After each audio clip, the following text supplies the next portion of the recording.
Check. There we go. All right. All right, we are going to pick up in Genesis 8, a couple of verses of Genesis 8. And we're going to do 9, 10, and 11 tonight, believe it or not. So y'all going to have to listen fast. Yeah, that's probably a good idea. So you should have the stapled sheets, got all 3 sheets, so front and back. If you ever want more clipboards, we have plenty of clipboards back there, so if you ever want more of those. Huh? You have more where those came from? Wow. Okay, we do have a lot of clipboards. All right. Before you get rolling, any questions on Noah? All right, Noah going into the ark, doing all his arky things, all that good stuff. Okay, we're going to get him off the boat. And in the aftermath of the off the boat is what we'll do now. Benny, catch those doors for me. Can you catch those doors? All right, cool. All right. Yes. It was just Noah's family, is it correct? Yes. If you watch the movie Noah with Russell Crowe, don't. Do whatever you can to undo that from your brain, because the rock angels and the stowaway and the... Yeah, well, when you get a director, I think his name's Aronoff, David Aronoff was the director of this, just a blatant atheist. When you have an atheist making a biblical movie, don't go. Just don't go. So, Passion of the Christ, I think that's about where we tapped out right there. So, that's all. All right. So we're going to be in 20. Let's get them off the boat and move on from there. You can see first word in 20 right there. Then, all right, because he and the families have come out of the boat. All the animals have come out as well. And these poor little animals, because then Noah built an altar. So this animal's like, whew, we've been on this boat forever, man. It's been like a year. And all of a sudden, Noah's like, come here, little squirrel. All right? Yeah. So he built an altar to the Lord.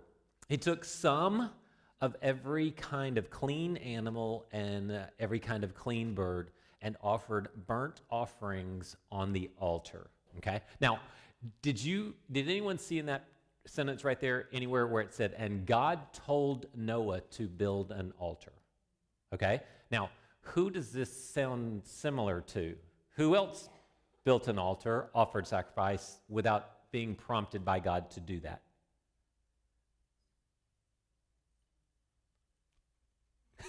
Come on, we're only in the 8th chapter. We haven't gone that far. Come on, Cain and Abel. All right? And what did we say about... Oh, gosh. No, sorry. We're only this far into history. We're 10 generations into this thing, all right? And Noah builds an altar without being prompted by God, without being told by God, nothing there. And Abel and Cain did as well, okay? Now, what did we say was the criticism of Cain's offering? What was wrong with Cain's offering? It said some of, right? Well, what does it say right here? He took some of every kind. Now, isn't that the same word? Yeah, neither one of them are in the text, so just let that go, all right? It wasn't about the sum or anything like that. Abel's was the cattle and the fat portions, okay? Where Cain's was what? Produce, some of the field, okay? So we have Noah building an altar. He took some of those poor little clean animals that endured all that flood and everything, and no. Because in 7:2, it doesn't say just take one pair. It says take 7 pairs of the clean animals, okay? I know, most people just read right past that, and they read about all the animals or all the people that are outside banging on the ark and all that stuff, yeah, that's not in the text. And they skip the part where it says, yeah, there's 7 pairs of clean animals. You can see it in 7:2 if you want to write that in your notes and look it up later. But according to 7:2, take 7 pairs of the clean animals, okay? We're in Genesis 8, backside, verse 20. Now let's think about, why in the world did Noah go, it's been a year, I'm going to go build an altar? What had Noah experienced here? And why did he go, I feel the need to build an altar and sacrifice these animals to this God? What had he experienced? Grace, I think you could call that. Now, on what kind of level? I mean, because I think we all kind of say, I've experienced God's grace in my life, okay? And I think it's a relatively subjective thing for you. Would you agree? All right, it's somewhat subjective. It's not like you can go, see, here's what happened, and people, disbelievers, unbelievers are going to say what? Come on. I mean, that could be sort of coincidence. That could be whatever. Noah's case. Any question as to what just transpired over the last year in Noah's life? I'm sitting there, minding my own business. God tells me to build a boat because he's going to flood the entire world.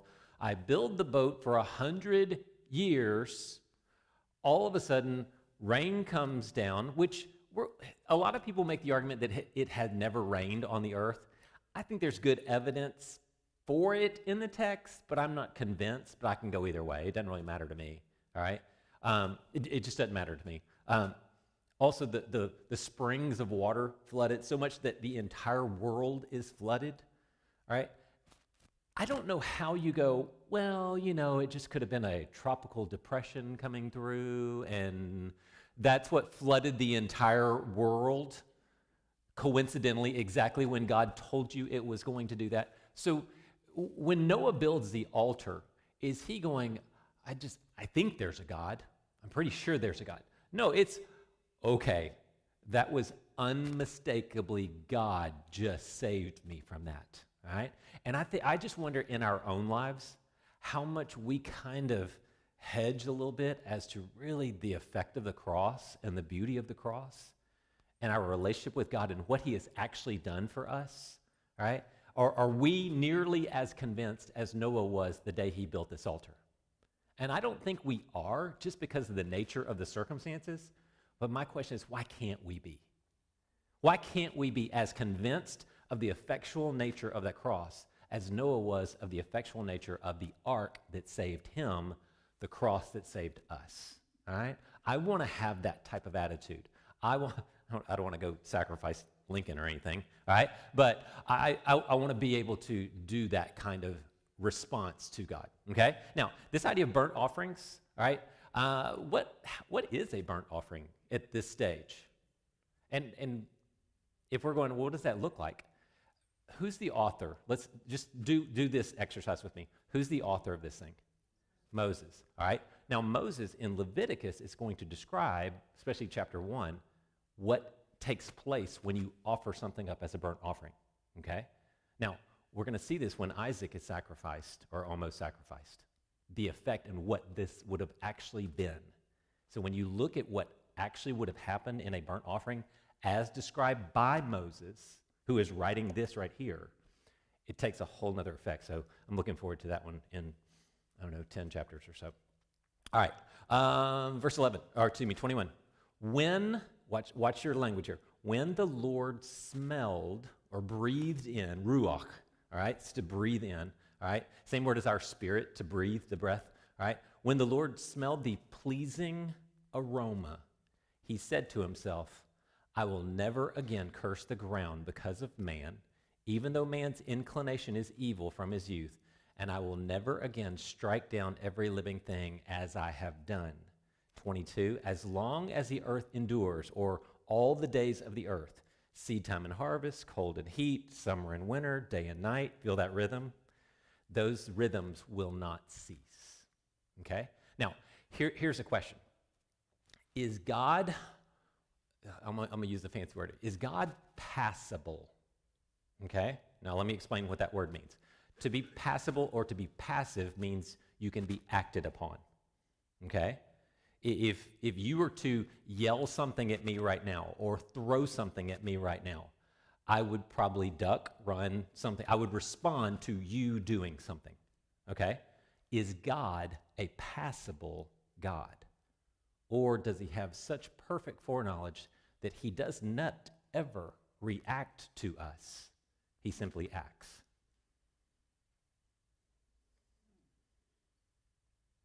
And does God exist in time? Because look at what this says. When, what kind of word is that? Is that a temporal word? When the Lord smelled the pleasing aroma. So is he passible? Can he be acted upon? He smells it and he reacts to the smell. In time, when he reacts to the smell, he then makes the commitment, what? Never again will I do that. You could probably argue that. You probably could. But it takes away agency. Because if he already knows everything's going to happen, then we have no choice whatsoever in what takes place. So you get in this circle thing. Now, here's the way you describe this, and here's what you do with this. You need to say, there is no way possible in my human brain that I can understand the eternal nature of our God. Okay? Because here's two things that coexist. God is eternal, and he knows everything, and I have perfect free will. Those things logically cannot coexist, but they do. I don't know how. I cannot. I, as a linear being, present, future, past, all that, I cannot understand is. Go with me? But that's who our God is, okay? But, so how does Moses teach us what happened? He teaches us with a temporal, passible God. And I really like this. Anybody ever grow up Mother's Day? You got up early on Mother's Day and you made mom breakfast and you did all this stuff and your mom was so kind and generous. It was like, oh, I'm so surprised. When all along your mom's going, do I have to keep laying here? Are they done yet? Can we hurry up? No. Why? Because what did you want to do? You wanted to be able to amaze your mom. And I want to be able to amaze my God. Or I can default and go, God already knows what I'm going to do anyway, so what's the point? Which one do you want to operate in? All right? That's where you need to choose. Because I guarantee you, if you operate in the, well, God already knows, so what's the point? And that's exactly how you'll live your life. Okay? So let's be those people that amaze God. So never again, not going to do it. All the days of the earth, this is going to be the way it is. 9. Ready? So God blessed Noah, right? Eulogized. Barak is also this is the word in Hebrew, Barak, right? He blessed Noah and his sons and said to them, be fruitful and multiply and fill the earth. The fear and terror of you will be in every living creature on earth, every bird of the sky, every creature that crawls on the ground. That means roaches as well. They are afraid of you, and they will run away from you. Some of you that need to hear that, like my wife. Frogs, they're just gross. I don't mind them. I'm not afraid of them. They're just, one was on our back door last night, and I was like, that's it, sell the house. They're just nasty. Little green one, they just like stick there. And I'm like, ugh. Anyway, and all the fish of the sea, they are placed under your authority. 3, this is interesting. All right, watch this.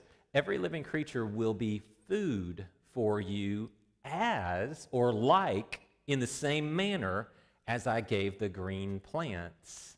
I have given you everything. Okay? So what does that mean for 10 generations? What did they eat? Food. The food was what? Frogs? Yeah, good luck with that. That's nasty. All right? No, it would be, they were vegetarian essentially. All right? Because this is what he's saying. Now, does the fact that the fear and terror will be in every animal correlate with the fact that they're now food? Because if someone's hunting and killing to eat me, I'm going to be a little afraid and have a little terror in me. Okay? Now, this word, and it's interesting because somebody pointed out that, if a horse ever figured out that it's like 10 times the weight of the person sitting on its back whipping it, we would be in trouble. Amen? So, but God has placed this fear and terror in them, and they are now food for us to eat. Okay? 4, however, careful right here. You must not eat meat with its lifeblood in it.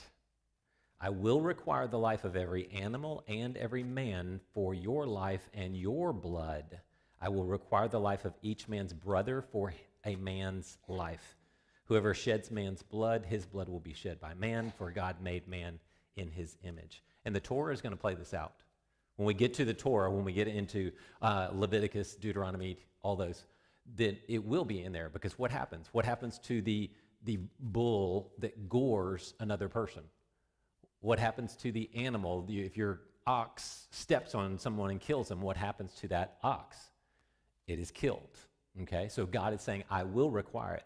What's the penalty for killing another human being? Death penalty. Okay, I will require it, and you will carry this out. Okay, but he says, you must not eat meat with its lifeblood in it. Okay, now there's something unique here about the blood. Okay. And I think this is a little nugget, a little hint that we get here that what is going to be revealed is something about that cross, something about the blood of Christ on the Last Supper. He doesn't say, this is my bodily fluid shed for you, okay? He said, this is my blood. There is life. Those of you that are medically people, all right, you understand this. No blood, no life, okay? There's something about that blood that creates this sort of the life of it. And I think that's where we're getting sort of a hint of there should be an awesome respect for the blood. Because you think about Passover. What creates the distinguishing mark? The blood of the lamb, all right? Rahab puts this scarlet cord out. Why? It wasn't bile, all right? So it's not like a nasty green colored thing on the door. No, it was blood colored, okay? So there's a hint here of the blood is going to be crucial. The blood is going to be crucial, so don't eat that with that in it. And even when we get over here into Acts 15, okay, so we have the Jerusalem Council. Paul's gone around, told all the Gentiles, you can be a believer, you can be a Christian, you can be saved. And then the Judaizers come behind him and go, well, you have to have this little minor surgery, and you can't eat this, this, this, this, and this, and this. And they get together, huddle up in Jerusalem, and they go, okay, no to sexual immorality, and don't eat meat sacrificed to idols, and don't eat meat with the blood still in it. This principle tends to linger on, okay? There was even a moment in the life of Saul when he made all of his troops swear an oath not to eat until evening, and Jonathan actually takes some honey, does this kind of thing, and then all the other troops are like, oh, that's it, fair game. And the report came back, Saul, the men are eating the meat with the blood still in it. And they said, no, stop. Don't do that. Go ahead, bring it over here, and we'll properly process the meat so that you can go ahead and eat. So there's this lingering thing that goes through this, but it's something about the blood. All right, 7. But you guys, you all, be fruitful and multiply. And then what? Spread out over the earth and multiply in it. Okay? So that is a command of God. Be fruitful, multiply, and do what? Huddle up. Stay in one little box. Spread out. Go. Just go. Then God said to Noah and his sons after him, understand that I am confirming my covenant with you and your descendants after you, and with every living creature that is with you, the birds, livestock, wildlife of the earth that are with you, all the animals of the earth that came out of the ark. I will confirm my covenant with you that what? Never again will every creature be wiped out by the waters of a flood. Okay? Now, I don't know if you remember Sunday. We talked about the Greek words, and you give this prefix called kata. Kata always means what? Down. It's in a downward direction. You're going down on this. All right? So how many of you have ever heard the word cataclysmic? All right? Something that is cataclysmic. This word right here where it says wiped out by the waters of a flood, that is a cataclysmic cataclysm in the Greek. Okay? It is to be wiped out by a flood. It's almost like the word for a tsunami. The word for a tsunami would be cataclysm. All right? So no longer will I cast down the world by use of the water. Okay? And I won't destroy it either. Another kata word. 12 says, and God said, this is the what? Sign of the covenant. Okay, now here's a principle that we're going to see over and over and over and over and over in Scripture. Okay? God makes a promise, and he gives a sign, right? He gives a promise, I will do this, and here is the sign to verify that I will do what I said, all right? And we're going to see this all through the Old Testament, okay? We'll see God make a promise, and he gives a sign. And that's what he's doing here. The sign of the covenant, which the covenant is there for what? I will never again, cataclysmic, everything, okay? So the sign of the covenant I'm making between you and every living creature with you, a covenant for future generations. I have placed my bow in the clouds. Now, some of you have never put it together that a bow, like a bow and arrow, and a rainbow are the same shape. That's why we call it a rainbow. Just trying to see if anybody really went, it hit you right there in that moment, all right? Yes, it is a rainbow because it's a bow. Now, a lot of people use this to say, oh, so there's never been a rainbow ever before because there has never been rain before, okay? Again, it's not a bad argument. It's not a bad way of saying it. I can roll with that. It doesn't really matter to me one way or the other. Or maybe God went, today, rainbow, that's going to be the sign of the covenant. And that's the thing I remember, which really, when you think about it in our culture, it takes a lot of guts to take on the rainbow as your symbol of your lifestyle. That's what we call hubris right there. That God says, I will never destroy again, and I will put my rainbow, and every time I see the rainbow, I'll remember that I'm not going to destroy the world. It's almost like Nemo when he pokes the boat. All right, that takes hubris. I'll put it that way. All right. 14. Whenever I form clouds over the earth and the bow appears in the clouds, I will remember my covenant between you and me and all the living creatures. Water will never again become a flood to cataclysm every creature. Okay. Now, that sounds like a statement we could mess with a little bit right there. I will never use water to destroy every living creature. Does that give God a little bit of an option right there? Yeah, I mean, there's other things that can happen with that one. All right, I don't know. That's just one of those statements where I go, wait a second. Sort of that law school wannabe person in me just goes, wait. He said water, but he didn't say all these. Okay, okay. Y'all are cracking me up. 15, the bow will be in the clouds, and I will look on it as I remember the everlasting covenant between God and all the living creatures on earth. And God said to Noah, this is the sign of the covenant. Third time he said this. Third time. This is the sign. So I made a promise, and he's made a promise 3 times. Now he's saying this is the sign, third time, okay? Which means essentially that this is something absolutely in stone. Like holy, holy, holy is the Lord God Almighty. Jesus was free from guilt, free from guilt, free from guilt, according to Pilate. That you see that in the Bible a lot, so pay attention when you see those 3 times, okay? 18, Noah's sons who came out of the ark were Shem, Ham, and Japheth. Ham was the father of Canaan, to which all the people reading this, right, as it was written, said what? Boo, right? Because they're Israelites, and they don't like the Canaanites, right? Man, y'all are lame tonight. Come on, Meredith, help me out. Huh? When do you think Moses is writing this? He ain't writing this from Midian. So yeah, they're camped out somewhere wandering around the wilderness going, can we go over there now? Those are the bad people. Those are the Canaanites, the bad people.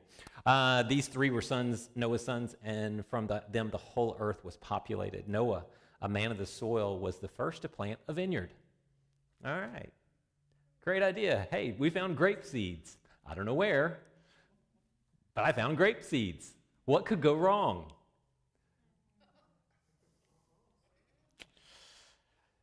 So he drank some of the wine that had been sitting out for 5 days in the hot sun and became what?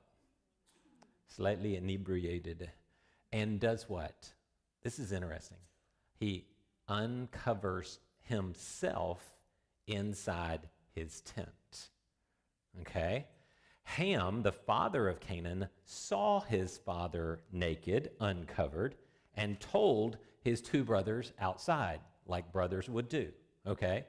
Now, what's interesting about this is this word for uncovered here, it's used in Leviticus 18, and it's talking about sexual relations with family members, okay?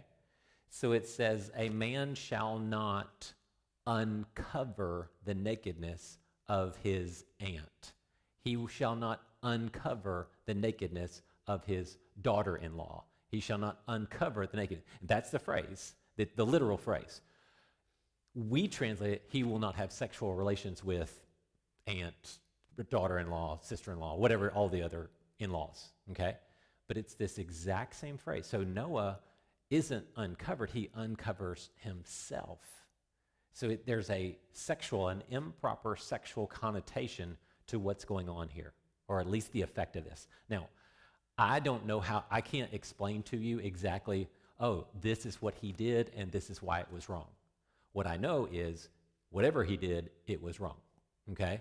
So there was uncovering, there was seeing, there was telling, and then there's the other side that did not get the curse, that did it okay. So let's look at them, all right? So Ham sees the nakedness, tells his brothers. 23, then Shem and Japheth took a cloak and placed it over their shoulders, walked backwards like you do when your dad's naked in the tent, all right? And ain't nobody want to see that, all right? Walking backwards, covered their father's nakedness. Their faces were turned away. They did not see their father naked. When Noah woke from his drinking and learned what his youngest son had done to him, I'm like, well, you're the fool that got drunk and got naked in your tent. I mean, how about you? But anyway, I didn't write the Bible, all right? Canaan will be cursed. Well, wait a second. What'd Canaan do? Canaan, we don't even know if he'd been born yet. Why? Who did it? Ham did it, but it is Canaan who will be. Now, here's the question. Was Moses projecting the sin of Ham onto his descendant, the hated Canaanites in the land? That's an interesting question, right? And that's a question, that's why we talk about authorship. Because Moses is not writing this in real time. Because if he had been, what would he have written? Ham will be cursed. He's writing this 14, 15 generations later on the verge of going into the land of Canaan. Okay, you see how this works out a little bit? Okay, so Canaan will be cursed. He will be the lowest of the slaves to his brothers. He also said, praise Barak, the Lord, the God of Shem. Okay, now Shem we know is going to be the father of the Israelites eventually. Okay, and this is thus the term Semite. To be anti-Semite is to be anti-Israelite or Hebrew. Okay, so the word Shem and Semite, that's where we get it from, okay? And I'll show you Hebrew here in just a second, okay? Canaan will be his slave. So Canaan will be cursed. Canaan will be his slave. And then in 27, God will extend Japheth or enlarge his territory, and he will dwell in the tents of big brother Shem, okay? So there's some favorability there. Third time, Canaan will be his slave. You see the triple cursing, okay? Now, Noah lived 350 years after the flood, and Noah's life lasted 950 years. Then he died, okay? Now, these are the family records, chapter 10. See, I'm flying. Y'all should be proud, all right? Family records of Noah's sons, Shem, Ham, and Japheth. They also had sons after the flood. I'm not going to read all of this by any means whatsoever because I can't pronounce half these words. But Japheth's sons, if you kind of take this, put it in a prophetic calendar and put it on a map and everything, you tend to get Japheth's sons being a lot of Europe and northern Asia. Okay, I'm just going to do that. Interesting phrase, though, at the end of 5. Look at this. Each group had its own language. Okay, which means what? They're all speaking different languages. So Gomer, Magog, you see Magog in Ezekiel. Madai, Javan, Tubal, Meshech, Teres, all the Tarshish is on there. Kittim, these are all sort of northern Mediterranean, north of the Mediterranean, kind of Europe. All right, that's what we get. Ham's sons, look at this, Cush, Egypt, Put, and Canaan. All right, so basically you go south here, okay? Cush would be Ethiopia. Egypt, obviously, Put, and then Canaan is that southern part of what is modern-day Israel, Palestine. You get Saudi Arabia. Sheba and Dedan is Saudi Arabia. Nimrod is a son of Cush, all right? He's actually a really powerful man in the Bible, but it's a derogatory term now. You're a Nimrod, okay? Yeah, all right. And we get one of his early cities was Babylon, all right, which we'll get to here in just a little bit, on the plains of Shinar. Nineveh's in there. So Sodom and Gomorrah get thrown into this as well. So like I said, Japheth has sort of the northern Europe to Asia. Ham is more of the Egypt, southern, going south from Israel. And then Shem, Japheth's older brother, so that tells us that Shem was the oldest. Also had sons. Shem was the father of all the sons of Eber, Hebrew. Did y'all see that? Eber is Hebrew.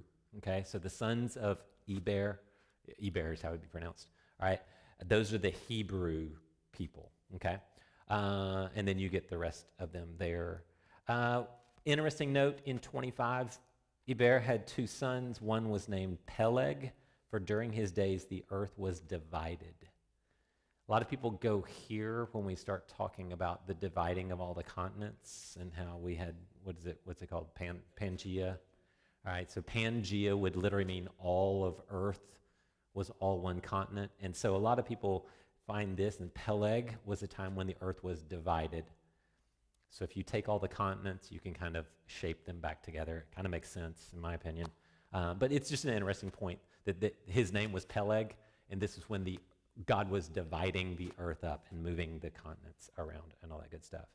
32, these are the clans of Noah's sons according to the family records in their nations. The nations on earth, what? Spread out from these after the flood. Okay, very important. How many times have we heard of them spreading out? They're spreading out, and they're spreading out. They were told to spread out, and now they are spreading out. Okay, they each had their own language, right? Okay, which really makes chapter 11 a little confusing. Okay, Tower of Babel. At one time, the whole earth had the same language. So is chapter 11 before the flood or after the flood?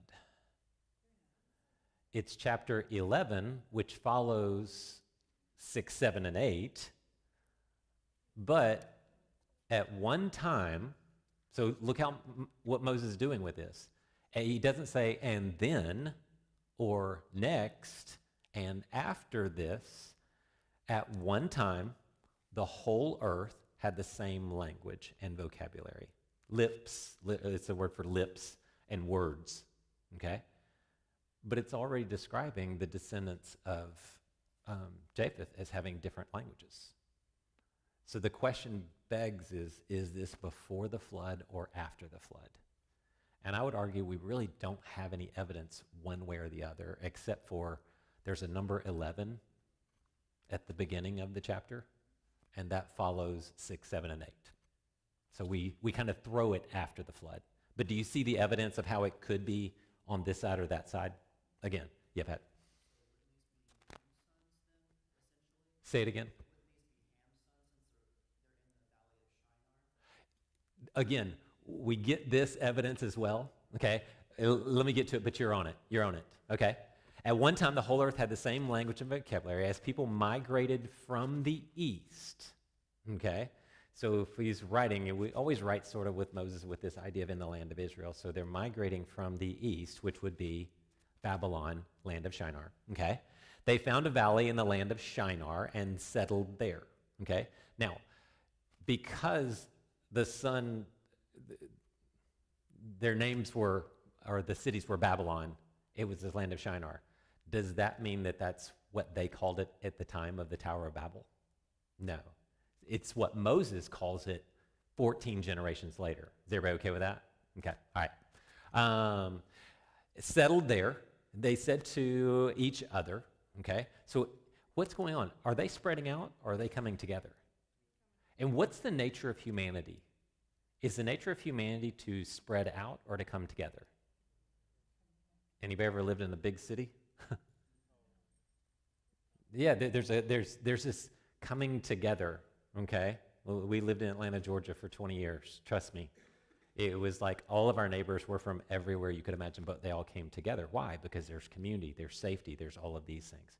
But what was the command of God? Spread out, spread out. 3, they said to each other, come, let us make oven-fired bricks.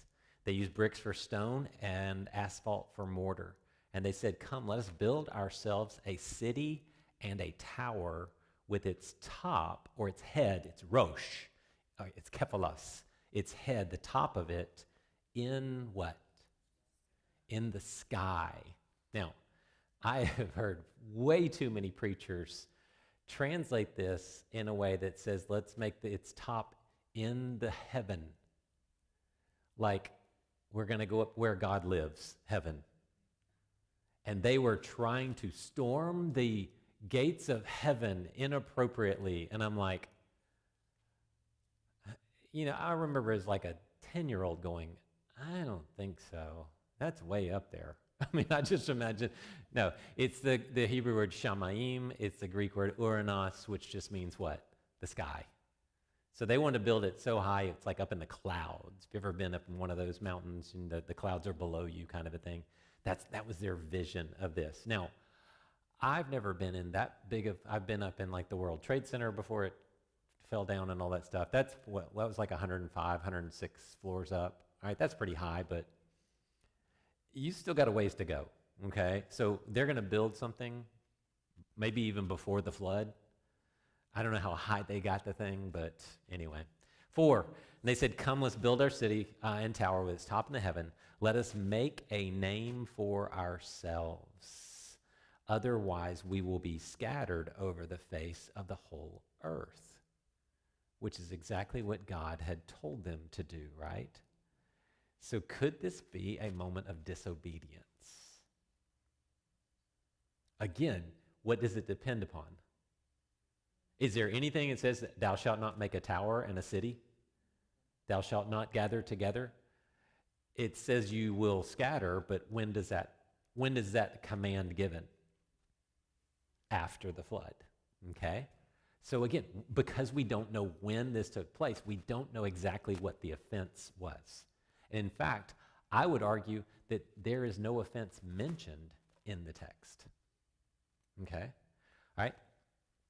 Then the Lord came down and beheld the city and the tower. Very impressive, guys. Excellent work, all right?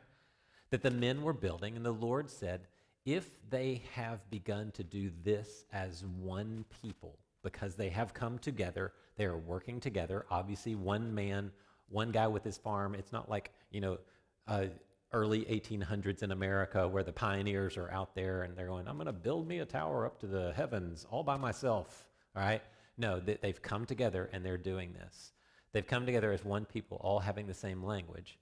Then nothing they plan to do will be impossible, or anything they put their mind to. That's the more literal translation. If they put their mind to it and they are still in one little group, they will be able to accomplish that. Which I would say, you know what? I think that's a fair point. I mean, think about the technology that we have today. I mean, how many of you could have built this building by yourself? And this is easy. I always like to ask the question, if it was up to you to build whatever it is you have, what would you have? If it just had to come out of your brain, your resources, your ability to create it, what would you have? I mean, I'd be lucky if I had this stool to sit on, okay? I'd be sitting on the dirt, right? Drawing with sticks in the ground. That'd be my form of technology right there. But what? Anything they put their mind, because, I mean, look at what we have now. It's crazy, all right? This Chat GPT. Anybody use that thing? It's crazy. I was like, hey, write me a letter about this tax thing for ministers today. I had to file something today. So write me a letter of whatever for ministry taxes. And it's like, boom. And I'm like, holy cow. And it's right. It's accurate. It was like scary. That would not have come out of this brain, okay? There is no way under any circumstance. I mean, my goodness, a car. No. But what happens when we put our minds together? and we start to work, and we start to build off each other's technologies. The sky's the limit until God says, that's it. Chat GPT. Don't get on it. It's addictive, man. You'll start to. A friend of mine said, hey, what are you preaching on this coming week? We were at it was Mark and Kathy's house. And he said, what are you preaching on this weekend? I said, I don't know. I forget what text I told him. He goes, hang on just a second. Boom. Here's your sermon. And I was like, this is really good. I wonder if I could get away with this now. All right. No, I can't. All right. Because I can't even read my notes, much less chat GPTs. Okay. So they can do whatever they want. Seven. And you know what's interesting? I wonder if we're getting to this sort of Tower of Babel moment where God goes, yeah, they're getting too creative here and too good at this. I may have to not Tower of Babylon, but second coming, and let's just make it all go away. All right, come look at this. Come, let what? Us. Why is it us? Same reason it is in chapter 1. All right, remember what I said about Elohim? Elohim is a plural. Okay, so Elohim, God, let us go down there and mess with them. Let us balal, all right, from which we get the word Babylon is a derivation of this word, balal, to confuse their language so that they will not understand one another's speech. There are a few moments in biblical history that I would really like to have video of. This is one. This is one. Can you imagine? You're sitting there building, you're talking to your friend, and all of a sudden he starts talking in some crazy language, and you start talking in some crazy language, and you're like, wait a second, we were just having the same language and the same vocabulary, and now I don't know what you're saying, all right? And I don't know what you're saying. And it's kind of that game where you find the people that have the same color as you or the same thing as you, and you go, oh, I guess we're together now. And they go, okay, we'll go over here, and you go over here, because we say this and you say that in our language.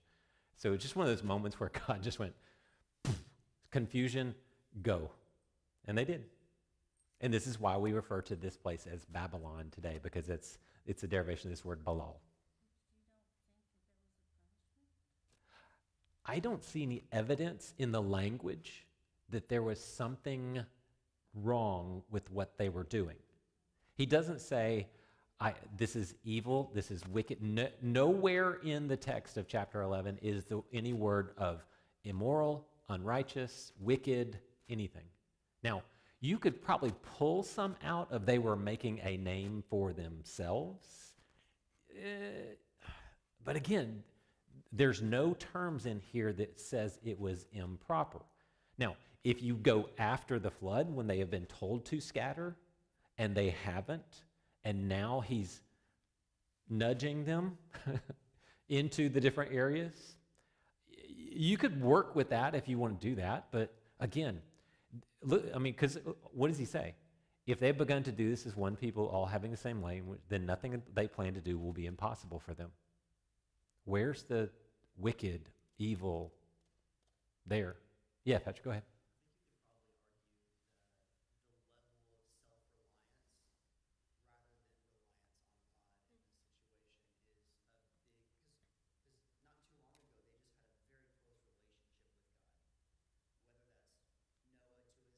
Yeah.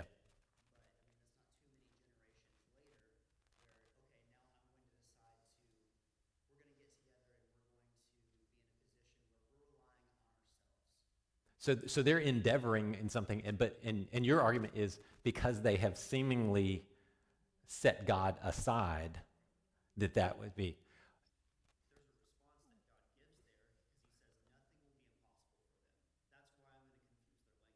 Yeah, well, he's definitely doing it for a reason.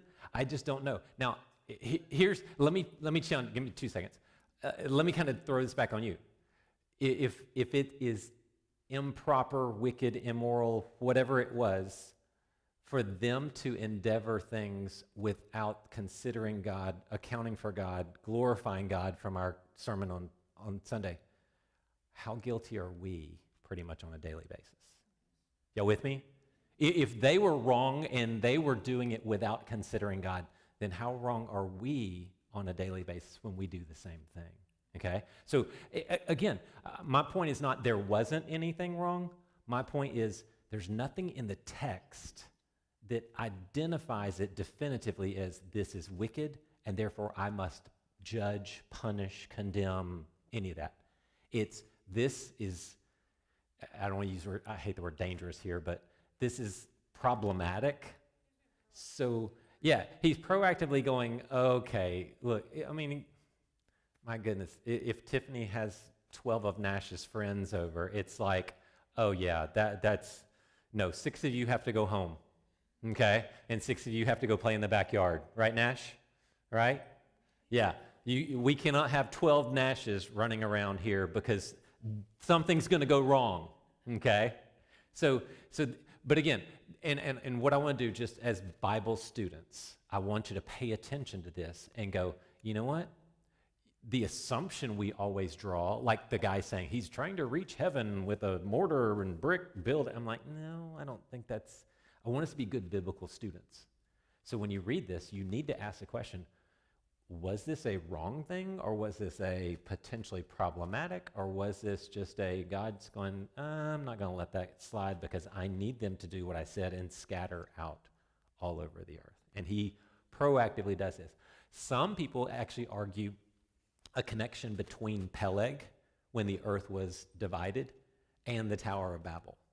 They say that it was during the time of Peleg that he does this dividing, which, if you go chronologically, that might work. Rex, you good? I got time, man. I told y'all I'm flying.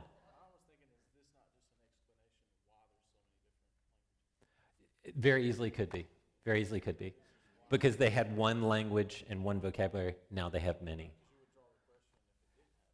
And again, you have to ask the question, is that the plan, the design of God for us to have many, many languages? And why? Why have many languages? Won't that make it more difficult to convey the gospel to the world? So you can go 100 different directions. Rex, you were trying to come back in.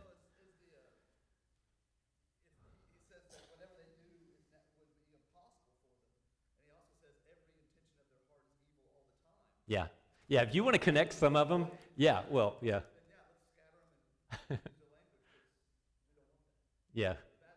So you're combining the every inclination of their heart and nothing is impossible, so the inclination will not be impossible, so therefore split them up. Which, again, I'm cool with. It's just we don't see those connected in this text, but I think it's a fair point. I think it's a real fair point. So, okay? Good. Okay. All right. So the Lord goes, no, y'all go all different directions and go your way over the whole earth. All right? 10. You may go.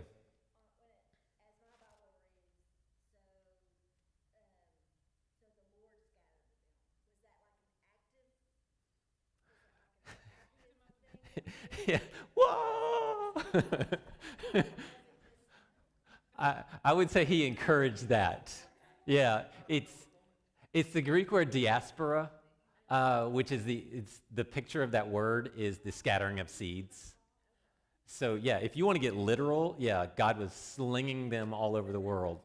I think more of a migration picture is probably a little more appropriate, and for whatever reason, I think God just compelled them to go in different directions. So, yeah, yeah, it's just flying everywhere. All right, I think we can do this quick. 10, family records of Shem. Shem lived 100 years. I'm not reading all this. You got Shem, you got Arpachshad, you get Shelah, you get Aber, all right? Remember him? Peleg, remember him? Reu, Serug, Nahor, and Terah, okay? Terah's the 19th generation, and he's going to have a very prominent son that we'll study for the next 3 or 4 weeks by the name of Abram, all right? He's got some brothers, Nahor and Haran, which is where all of Abraham's kids are going to get all their wives, okay? So which really gets to be a creative picture of humanity when you start fixing these, all right? And you can see, look at the text. I'll show you just the structure here. In verse 10, these are the family records of Shem.